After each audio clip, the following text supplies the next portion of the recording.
I thought I'd finally escaped my toxic family when I moved across the country. But one phone call shattered everything. My mother's voice cut through the line like ice.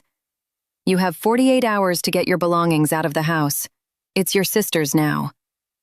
My childhood home, the one my grandparents left me in their will, was being stolen right in front of me. My golden child sister Emma had convinced our parents I didn't deserve it, and they believed every lie. I booked the first flight home, my hands shaking with rage and disbelief.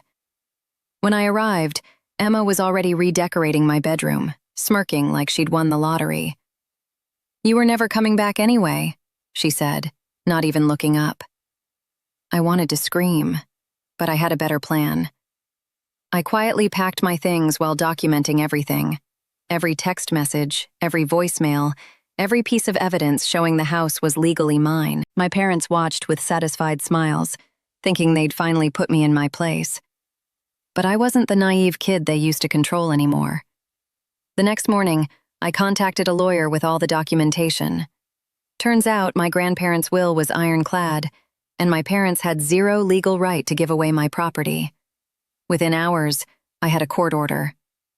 I returned to the house with a sheriff, and the look on Emma's face when she realized what was happening was priceless.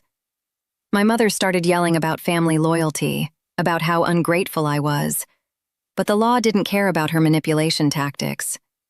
Emma was forced to remove everything she'd brought in, crying about how unfair life was. My father stood silent, probably realizing for the first time that his favoritism had consequences. I gave them all one final chance to apologize, to admit what they'd done was wrong. Instead, my mother called me selfish, said I was tearing the family apart. That's when I knew I was done. I changed every lock, blocked their numbers, and finally felt free. The house my grandparents left me wasn't just property anymore. It was proof that I didn't need their approval to know my worth. They thought they could erase me from the family legacy, but instead, they erased themselves from my life. And I've never slept better.